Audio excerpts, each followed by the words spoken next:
Greetings, ladies and gentlemen of the internet, Jan Michael here. It's been a month now since the Oscars aired, and as it has become tradition around these parts, I will now be ranking every single film nominated at the 2026 Academy Awards. Now, there were 50 of those fuckers this time around, so prepare for a little bit of a lengthier video, but I will try to keep things moving as quickly as possible. If this is your first time watching one of these segments, know that I'm just going off of personal enjoyment of the films. I'm not looking at reviews. I'm not looking at critical acclaim. This is just the order that I personally like them in. And I do break things down in segments, starting off with the films that piss me off. There's always films that get nominated for the Oscars that piss me the fuck off, which, I mean, I feel shouldn't be a thing, but here we are. Luckily, there was only one this year, so I'm going to dub this first segment Jurassic Turd Rebirthed. So I think you can kind of guess what's at the very bottom here. Number 50, Jurassic World Rebirth. I was so happy thinking I never had to watch any of these terrible Jurassic World films ever again. And then the Oscars decided they just had to nominate Jurassic World Rebirth. And just like I knew it would, it pissed me off to no end. I absolutely despise a movie treating its audiences like idiots, and this series is one of the biggest instigators of that. I truly don't think they care, because every single one of these films past the original have been absolutely fucking horrible. From a plot that has people bored of the dinosaurs? I mean, for fuck's sake, have you seen the box office numbers? People aren't even bored of dinosaur movies, let alone if dinosaurs were actually alive. Like, a fucking Snickers wrapper is the cause for major malfunctions in a high-tech laboratory. The people are constantly making the stupidest decisions ever, as are the dinosaurs for some goddamn reason. The generic family can get away from a T-Rex, but the highly trained professionals get picked off like it's nothing. I mean, for fuck's sake, try to make a good movie, please. It cannot be that difficult to make a good dinosaur movie. It just can't. As of now, to quote the original Jurassic Park, these films have all been one big pile of shit.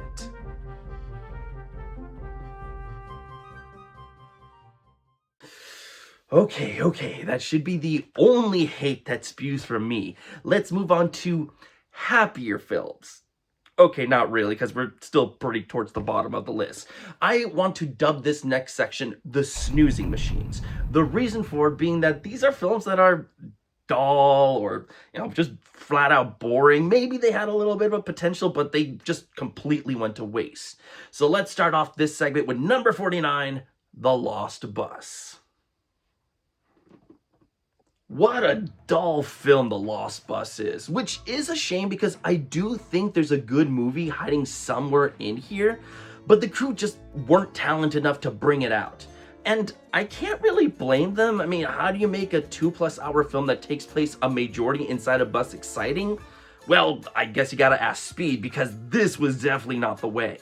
I never felt any danger for these characters. The children all suck at acting. The fire seems to be alive as we get point of shots from its perspective, as if it's hunting our characters down. Honestly, it's kind of funny at points because of that, but I'm sure that's not what they were going for. So unfortunately, this bus just needs to stay lost.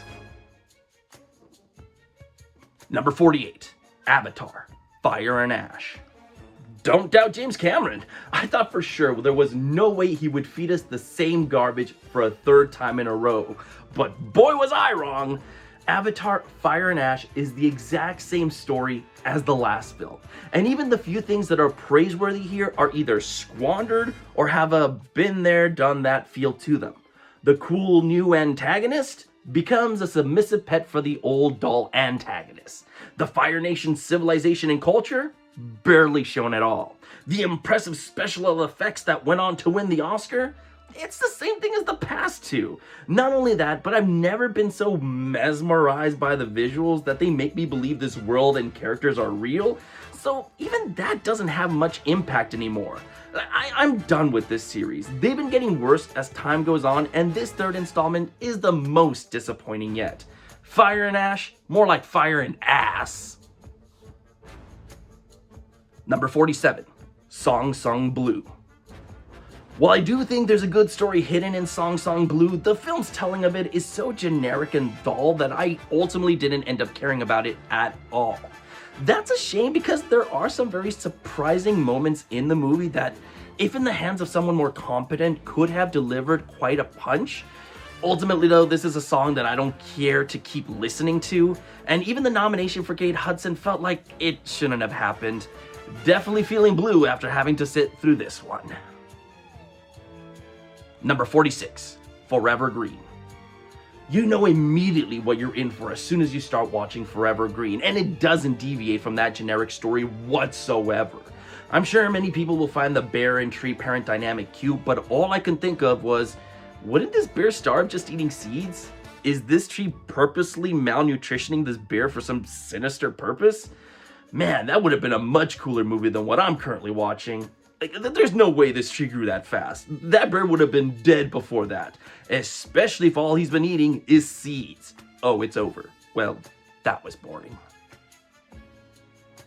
Number 45, The Girl Who Cried Pearls. I was intrigued by a lot of what The Girl Who Cried Pearls offered.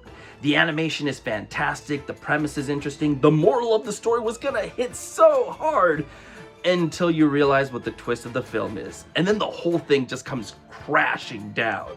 I don't think I've ever gone so fast from respecting a piece of work to just downright hating it. But that's what this did to me.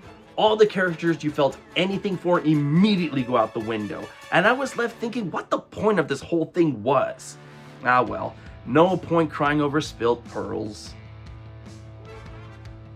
Number 44, Seurat. Funny enough, Seurat and The Girl Who Cried Pearls both did the same thing to me. It started off interesting enough with some great characters, fantastic sound design, and an intriguing premise. And then it just gets dark, like for no reason. It's just twisted for twisted's sake. It doesn't earn it, it doesn't build up to it, it's just sad. And I'm not opposed to dark and twisted tales, but this feels like they just wanted to have a messed up story and nothing more. By the end, I couldn't help but ask what the point of it all was. Like, some people wrote that this film is an example of how it's the journey, not the destination. But when the journey and the destination both suck, what else do you really have to look forward to? Number 43, Elio. Elio is cute enough, but that's about it. It's the type of film you watch, forget about, and then go on with your life. It is trying to be creative with its story and direction, but it ultimately felt like they were just making it up as it went along, and thus no impact was felt. It's harmless enough, so if you decide to show it to your kids, they may enjoy it just fine, but to everyone else, this space case can just be ignored. Number 42, Jane Austen's period drama. I like the premise to Jane Austen's period drama, where a woman from that decade has to explain what a period is to the love of her life right as he was about to propose. But man, does it fumble its comedy hard. I read many actually found it hilarious, but I was definitely not one of them. It's essentially the same joke for the entirety of its runtime, and it gets stale quick. It's sad because on paper, it feels like it should have worked. And I mean, I guess technically it did. I mean, it did get the Oscar nomination, but maybe this is just something that went over my head. To me, this is just a bloody mess. Number 41, Butterfly. Butterfly is another short that I thought for sure I was going to greatly enjoy. I mean, the animation is fantastic and the story should have me fully engaged with its subject matter. But I didn't feel any weight from any of it. I wasn't touched, I wasn't moved, I didn't ultimately feel I needed to further research this real historical figure. I mean, it just was. And that's a problem for this type of story where you should be feeling all the emotions. Now again though, this may have just been a me thing, as I read many people did greatly enjoy it, and it got the nomination, so make your own decision on it. For me though, I'm letting this butterfly fly away. Number 40, Perfectly Estrangedness. I hope you like donkeys because that's all Perfectly Estrangedness has going for it. I didn't learn anything from it, which I feel is what documentaries are supposed to do. It feels pretentious with its filmmaking, like those college projects that get parodied and made fun of. and by the end, even the donkeys weren't enough to save the film. Now that's saying something, as I personally live in an area where there are constant donkeys coming into the neighborhood, and I never get bored of them. So what the fuck happened here? Most strange indeed. Number 39, Mr. Nobody Against Putin. Mr. Nobody Against Putin isn't a bad movie. It's not even a boring movie. It shows you the tragic reality of how the kids in Russia are suffering under the dictatorship of Putin and how the people who care are powerless to stop it. And while it's a film that any country can learn from and see the signs of what these corrupt leaders are capable of, I couldn't help but think by the end, so what now? It's not like we can change anything about what's happening. Well, it's a good learning tool. It won't be used in that way. Does us knowing what's happening to these children spark some sort of action from our people against Russia? The answer is, unfortunately, no. And for a documentary about what's happening now, it's ultimately just an exercise in frustration over the powerlessness we all have over the situation. Number 38, Two People Exchanging Saliva. Here's a great example of a film that had good ideas, characters, and premise, but then they failed to really expand on any of those concepts. In Two People Exchanging Saliva, kissing is a crime punishable by death. Why? How did we get here? Who cares? It just is. Want to buy something in this world's economy? You don't pay with money, you pay by getting slapped across the face based on the cost of the item. Why? How does that work? Who cares? It just is. And that's what you're getting here. Interesting ideas that are just that and nothing more. World building is important, and I know you can't always have that in a short film, but then you change the idea to fit into the medium. Come on guys, forget kissing, we need two people exchanging ideas here. Number 37, The Ugly Stepsister. I was let down by my experience with The Ugly Stepsister. I was so looking forward to seeing the actual classic tale of Cinderella and how twisted it got, but it never really went all that far. Sure, there's some moments of grotesqueness, and I'll admit the final cuts definitely made me squirm somewhat, but everything else around it was never developed in any satisfying or believable way for me. I left the film wanting so much more than was delivered, and that's just an ugly feeling. Number 36, F1. F1 is what I like to call a nothing burger. The buns may be tasty, which here would be the races, but everything of substance is either painfully average or missing altogether. The characters, generic. The story, predictable. The love interest, pointless. The antagonist, dull. There are some impressive technical aspects, but when your product is this boring, who cares? This is a race I just don't care to finish. Number 35, The Smashing Machine. There are some really good things in The Smashing Machine, mainly the acting and some interesting story beats, but it seems to me the younger of the Safdies is just not ready to deliver on a premise past its initial concept.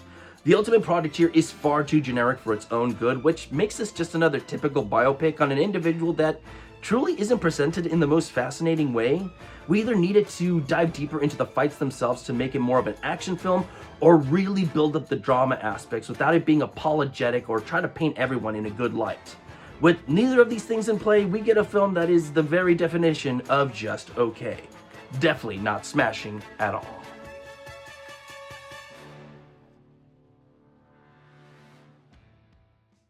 And with those boring picks out of the way, we can now move on to films that are good. Like, these aren't great, they're good. Like, if you put these on, you'll probably have a good time. So let's call this next section, No Sentiments, but Some Value. And we're gonna kick it off with 34, The Three Sisters. The Three Sisters is cute. This is a short film I can find myself popping on in the future to show others, as it doesn't really take up much of your time, and I feel it can be enjoyed by anyone. It's not gonna wow you or make you think deeply about its messages or themes, but it will most likely put a smile on your face at some point, which sometimes is all you need in a film, especially in an animated short. Number 33, Frankenstein. While the first half of Frankenstein greatly overstays its welcome, it's in the amazing technical aspects and the stellar second half with Jacob Elordi as the creature that helps lift this film past mediocrity. This was a passion project for director Guillermo del Toro, and while it may not reach the same heights as some of his other works, there's still plenty here to admire and respect. Not a full success, but this is a project that still has some life left in it. Number 32. Diane Warren, Relentless. I'm glad I was finally able to see into the mind of Diane Warren a bit more closely in her documentary, Diane Warren, Relentless. Even if I ended up not really liking her all that much as a person. Like for us with Oscar addiction, it's becoming a running joke that she gets in every year for original song but never goes on to win. So to know her fascination with the award made her almost feel like one of us. I wish we had dived a bit more into her past and history, as the film really does just fly by through a lot of her career, and it tries not to speak about her negative aspects too much, which feels kind of cheap for a documentary, but I still had an appreciation for what they accomplished here. I'm still not ready to give her the Oscar though. Number 31. Children No More, Were and Are Gone. I like the idea of a silent protest where you let the passerbys essentially show you their true colors, but the deeper conflict is greatly ignored for a more simplified fact that these children are being killed en masse. A terrible thing that I feel needs a bit more than just silence to really hit home. Still, bravo to them for standing their ground even when things start to look dicey, and I hope Children No More, Were and Are Gone brings more awareness to the horrific things being done in this war. Number 30. Butcher Stain. A simple story, Butcher Stain shares a lot of similarities with Children No More, but with the exception that this isn't a silent protest. False accusations, preconceived notions, and an interesting mystery all show how easy tensions can flare when two opposing mindsets are pitted against each other. My only complaint here is that I wish the protagonist character was a bit more consistent in their personality during the runtime, as the impact feels manipulative at points because of it.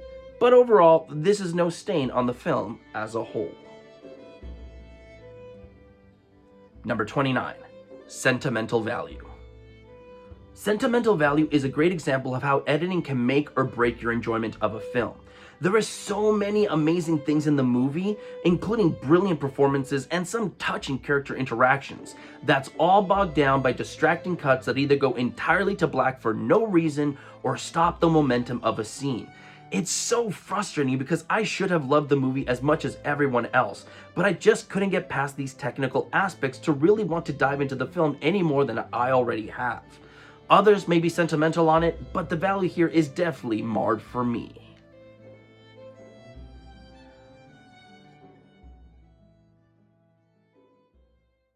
We're slowly creeping up the list here, so let's move on to some good films. Now, not great films, good films. Stay with me here. You hearing? These are good films, not great. And as such, let's appropriately name this section, Come See These Films in the Good Light. And we're going to start off with number 28, A Friend of Dorothy.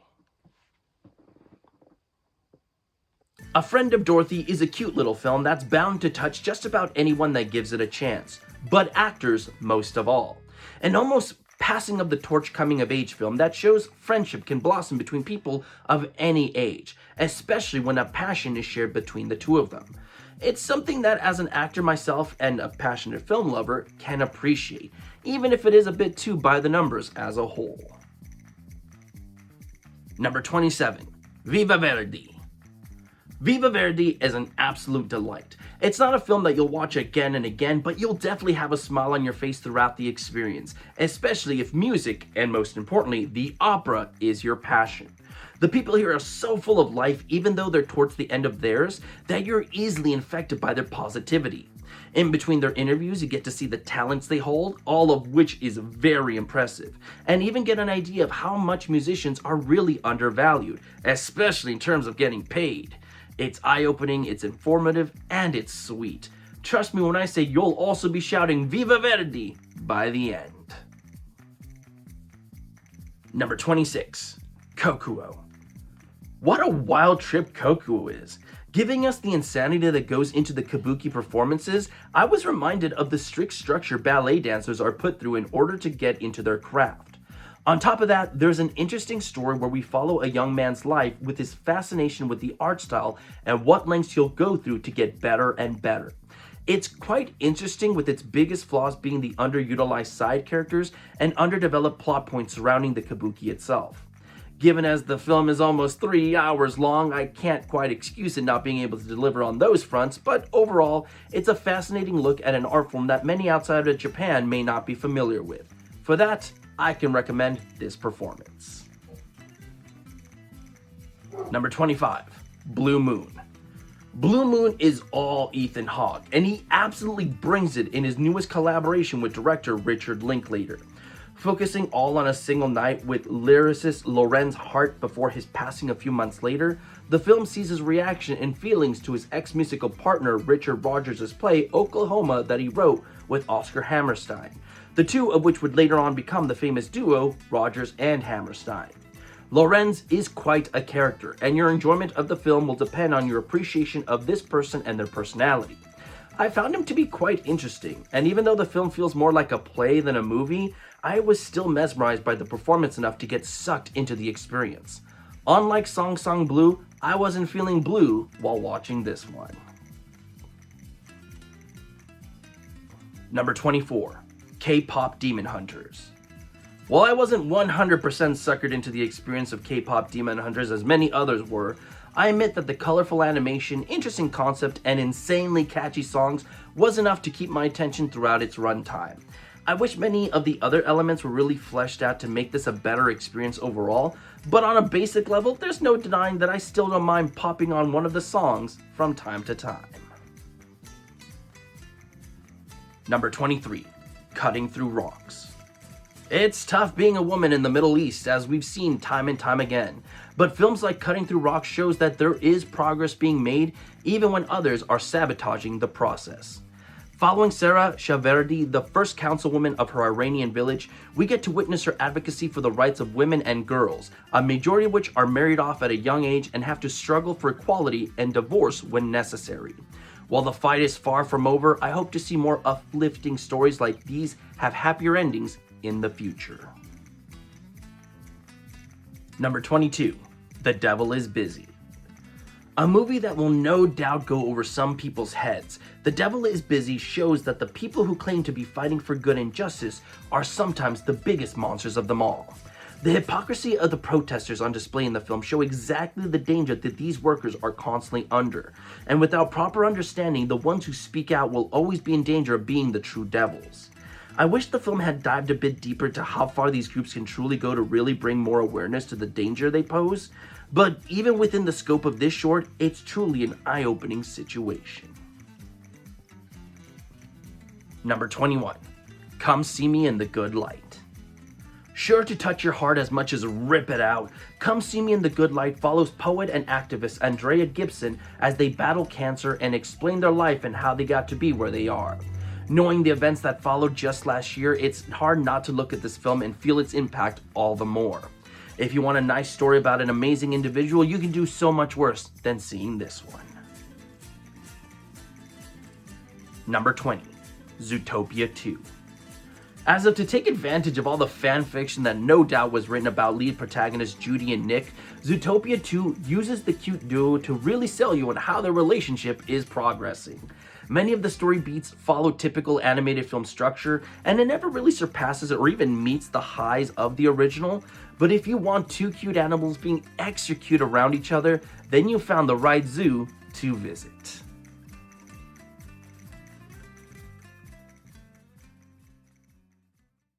We're getting close, everybody. Just 2 more sections left. This next one is all about great films that I stopped just short of saying you need to go out and buy them. But it's close. So let's call this next section, If I Had Eyes, I'd Watch These Films. And appropriately, we're going to begin with number 19, If I Had Legs, I'd Kick You. I hope you like being stressed the fuck out, because If I Had Legs, I'd Kick You is an exercise to see how much a movie can push your buttons.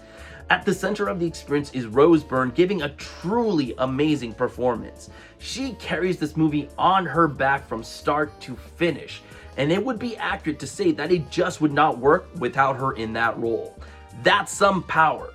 Now hopefully her character can chill the fuck out, because my anxiety is through the roof on this one. Number 18, The Singers. Sometimes it's the simplest of stories that leaves an impression on you. The Singers is based on Russian novelist Ivan Turgenev's story of the same name, which released in 1852. It tells of a singing competition in a pub where the winner gets $100 and free drinks. Again, it's a simple story, but it's cute. The atmosphere is fantastic, the singing is surprisingly nice, and it's bound to put a smile on your face by the end. Trust me, you'll be singing the movie's praises soon enough after watching it. Number 17, Argo. Argo is a weird little film that I couldn't stop thinking about after watching. Its premise isn't anything all that amazing. It's a boy from the future who travels back in time and needs to get back to his present. However, what really stuck with me is its world building. The future is, of course, almost a foreign area to us audience as we get accustomed to the way its people live. However, once the boy goes back in time, he doesn't really end up in our time, but a bit more into the future where things are similar, but enough is different to set itself apart. This creates a unique structure where we're still fascinated to learn about this time period, even though we do have those similar elements. I wish we could dive a bit further into its world, especially knowing what comes next for society in this story, but I guess leave them wanting more, right? Number 16, Armed Only with the Camera, The Life and Death of Brent Renaud. Armed Only with the Camera, The Life and Death of Brent Renaud is, as you might have guessed, a look at the life and death of its titular character. For those who don't know, Brent Renaud was an American journalist who was killed in 2022 while reporting on the war in Ukraine, the first reporter to actually die while covering the war there. His brother, Craig Renaud, who was with him at the time, is the one who put this documentary together as a way to honor him and all he managed to achieve in his career. It's a great look back at a man taken too soon, and what hits especially hard is in the live reactions to those close to him knowing he had just been killed. If you can stomach the content, it's well worth a watch to honor this man's life while mourning his death. Number 15, All the Empty Rooms. Another gut punch of a documentary, All the Empty Rooms takes a look at the bedrooms of children that were killed in a school shooting, and how it's almost like a snapshot in time, as most of the parents either refused to or couldn't bring themselves to change anything in their respective kids' bedroom. It's quite haunting to see a room that basically looks still lived in, knowing that the life that it belonged to will never be back to put away their clothes or play with their stuff again. It's a documentary that will hit parents the hardest, but an important one to ensure no one forgets the tragedy that this country still suffers from to this day. Number 14, The Voice of Hind Rajab. Still on the topic of loss of life, The Voice of Hind Rajab tells the real-life story of International Red Cross volunteers who receive a call from a 6-year-old girl who is trapped in a car while tanks and artillery fire are going off just feet away from her. It's an intense tale that uses the actual recordings of the young girl in the film, meaning the voice you hear throughout the movie is actually that of titular character Hind Rajab and everything she went through. It rips your heart out, and those not keen to suffer through such heartache should steer clear away. But for those who can stomach it, you'll find an intense film that has forwarded the medium of sound and what it can be done with it, as well as some impressive shots that blend actors with real footage of the events that happened. Number 13, It Was Just an Accident. We're just on a complete downward spiral of tragic tales now. Luckily, It Was Just an Accident also has some lighthearted moments in between the tragedies. But when all is said and done, this is a story that's still gonna mess you up. Following a man who believes he may have captured his torture when he was in prison, he tracks down other people who may have also been affected by this cruel person's torture methods to ensure he has the right person so he can kill him to enact revenge. There are some tough scenes to sit through here that are quite an amazing display of acting. I wish the ending wasn't as predictable as it was, but there's no doubt that the overall product is firing on all cylinders. Heck, director Jafar Panahi was even sentenced to 1 year of jail time over the film as propaganda activities against the nation. It's definitely no accident that this man is so bravely fighting back against a corrupt leadership. Number 12, The Perfect Neighbor. And the tragedies just continue, this time back on our own American soil. The Perfect Neighbor follows what is essentially the worst Karen of all time and how she manipulates those around her to seem like the victim in a bid to get her way with everything she can. It's scary to think how someone like this can be so close to our home and ultimately bring so much pain to a small community. I really wish the film had dived deeper into the laws that she took advantage of to rig the system as much as possible, so we could truly see how things need to change, because it ultimately ends in tragedy that could have been avoided if things were different. If there's one film that's going to rally us together to hate a specific individual, it's most definitely this one. It's not a perfect film, but it is perfect at making your blood boil. Number 11, The Alabama Solution. Good Lord, will the sadness never end. Hands down, the documentary that got me closest to crying. The Alabama Solution does two things that truly amaze me. The first is in its main horrors of how these prisons are essentially killing their prisoners for no reason and getting away with it. The terrible corruption in place that runs all the way to the top is truly sickening, and I hope with all my heart that we as people can vote, speak out, and tell our leaders that we will not tolerate this cruelty. The second thing that amazed me is in how the film was shot. Essentially, the prisoners managed to get their hands on cell phones to be able to speak to the crew and record what goes on in the jails. Not only that, but how they managed to bring people not only from their jail together, but from various jails together to finish this project, as well as attempt to disrupt the workflow, is truly awesome, and shows that even behind bars, the seemingly impossible can get done. Hopefully a solution can be found soon, as it can start with watching this film to educate ourselves. Number 10, Retirement Plan. Okay, we're finally back to the positive side of storytelling with a tale that I actually have seen multiple times now with how much I enjoyed it. Similar to what I said about The Singers, sometimes it's the simplest of tales that manage to leave an impression on us, and nothing can get us simpler as thinking about all the things we want to get done after our retirement. It's a nice tale that hides some bittersweet details that left their mark on me. It's a very short watch, so if you haven't got a chance to see it yet, I implore you to do so. Don't wait until retirement, as it may be too late by that point. Number 9, Little Amelie, or The Character of Rain. My favorite animated film of last year, Little Amelie, or The Character of Rain, is absolutely a wonder to behold. Beautiful animation, a great cast of characters, a touching story at its center, and complex themes will have even adults thinking more deeply about the film. This is a movie you'll want to play for your kids to get conversation started. It could also be enjoyed as an entertaining tale with paranormal flavoring sprinkled in. Or religious flavoring if you prefer, you freaking weirdos. Long story short, don't sleep on this one. Let the rain come down and wake your dreams. Let it wash away your sanity. Number 8, Weapons. How could I not place this one as high as it is? Weapons is a fun time at the movies, and quite honestly is why films were created in the first place. It's incredibly entertaining. The pacing is absolutely amazing. The mystery is intriguing, and the horror elements do hit. Sure, you're not gonna jump out of your seat in fear, but the terror that Aunt Gladys inflicts is quite horrific, and it couldn't have happened without an amazing performance by Amy Madigan.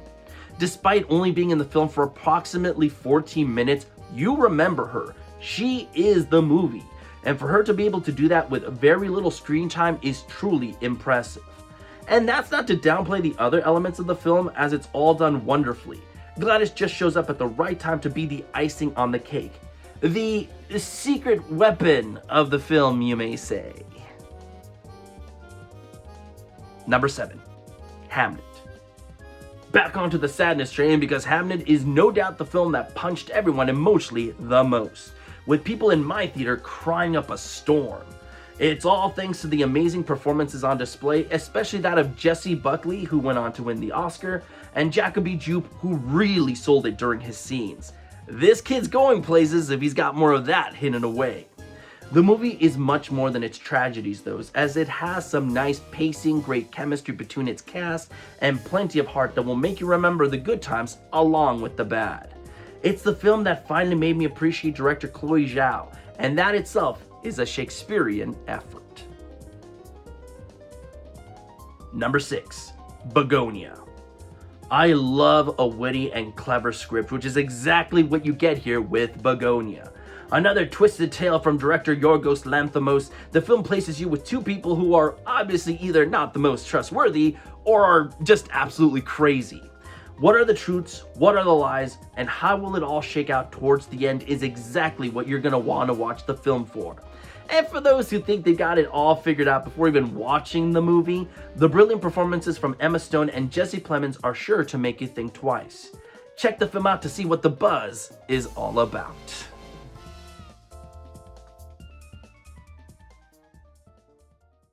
And thus we come to the final section. The 5 films, yes, there were 5 this year, that I definitely think are worthy to have in your collection that you're gonna wanna watch again and again and again. With one little asterisk, which we will get to in a few minutes. But for now, let's call this last section one great film after another. And we're gonna begin with number 5, Train Dreams. I've said this many times already, but I absolutely love a film about life, as it always makes me reflect on my own and where I currently am on my journey. That's exactly what Train Dreams does, delivering a beautiful story about the life of a man in the late 1800s, early 1900s. His growing up, his meeting his wife, having a child, the work that he does, the people he meets along the way, the regrets he has, the things that bring him joy, the tragedies, the strike, and the reflection that all these things shape who we are. It's never preachy. It doesn't tell you how to live your life. It doesn't paint its protagonist as a saint or a terrible person, but as a human being. I absolutely love it for all these reasons. And though I know it won't be for everyone, it definitely is for me. This is truly a dream come true. Number 4, The Secret Agent. Another excellent entry into the international feature film category from Brazil. The Secret Agent has everything I look for in a movie. Its central mystery is intriguing, presenting a man who is obviously running from something. Its characters are fascinating, especially the side characters who stand out even more than the main cast at points. It's shocking at points, with intense moments of violence that come out of nowhere. It's impactful with stellar performances, especially that of Wagner Moura as the lead. And it's weird at times, with one particular event that will have people going, "What the fuck is happening?" All these elements give us something truly special that I hope doesn't remain a secret from others. Number 3, Marty Supreme. And here's where the asterisk comes into play. Now, Marty Supreme is a truly remarkable movie that will have you on the edge of your seat throughout its entire runtime. Despite it being a movie about a man who wants to be the best at table tennis, the whole thing plays out in an intense way that almost makes it feel like a thriller or action film. The performances here are all excellent, with Timothée Chalamet delivering what may be his best work to date. All the details on display are truly spectacular, and once you see it, you'll understand why it got so many nominations. That all being said, if you can't support the film due to Josh Safdie possibly being involved with the exploitation of an underage actress, that is completely understandable, and I am there with you.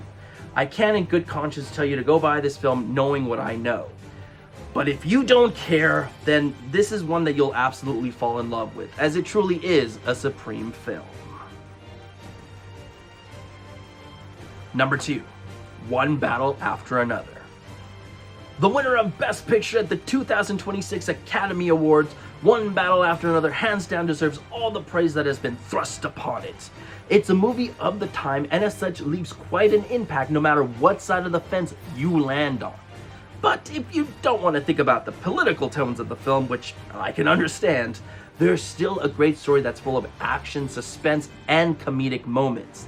The cast of characters here are excellent, with the actors giving some of the best performances of the year, especially Sean Penn as the antagonist, Colonel Stephen J. Lockjaw.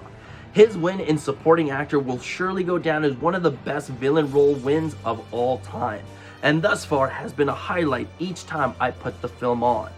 If you skipped out on this movie, you need to go back and give it a watch. Heck, I say give it a buy, as this is one you'll want to watch over and over again. There's a reason it won one Oscar after another. Number 1, Sinners. While it didn't go on to win Best Picture, I still can't deny that my favorite film experience of last year was Sinners. From its amazing cast to its fantastic music to that amazing cinematography and what I consider to be the best moment in any medium of 2025. Sinners is a winners. It's not very often that the Academy deems it necessary to honor a horror film, and for one to get this close to winning the top prize can't be understated. It's not a perfect film by any means, but the craft on display is absolutely stellar, and it's thanks to the brilliant mind of director Ryan Coogler, who was just born to do this type of work. I cannot wait for what he does next, and we'll be watching this film and sharing with others multiple times while I do. Make sure to go out and do some sinning, everyone. Otherwise, Jesus will have died for nothing.